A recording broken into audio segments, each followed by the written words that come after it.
તો વડાપ્રધાનના જન્મદિવસ પૂર્વે મેગા બ્લડ ડોનેશન નમો કે નામ રક્તદાનમાં શિક્ષકો પણ જોડાયા છે અને સાથે જ વાલીઓ પણ જોડાયા। અમદાવાદના 32 સેન્ટરમાં રક્તદાન શિબિર યોજવામાં આવી છે। ડીઈઓ રોહિત ચૌધરી દ્વારા પ્રથમ રક્તદાન કરાવવામાં આવ્યું।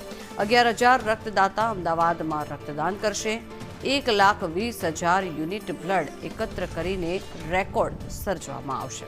વડાપ્રધાન નરેન્દ્ર મોદીના જન્મદિવસ નિમિત્તે આ બ્લડ કેમ્પ યોજવામાં આવી રહ્યો છે, જેમાં 1 લાખથી પણ વધુ લોકો બ્લડ ડોનેટ કરશે। જન્મદિવસના પૂર્વે જ આ કાર્યક્રમનું આયોજન કરવામાં આવ્યું। અમદાવાદ શહેરમાં 32 જેટલા બ્લડ ડોનેશન સેન્ટર છે અને 11,000થી વધુ રક્તદાતાઓએ રજીસ્ટ્રેશન કરાવ્યું છે।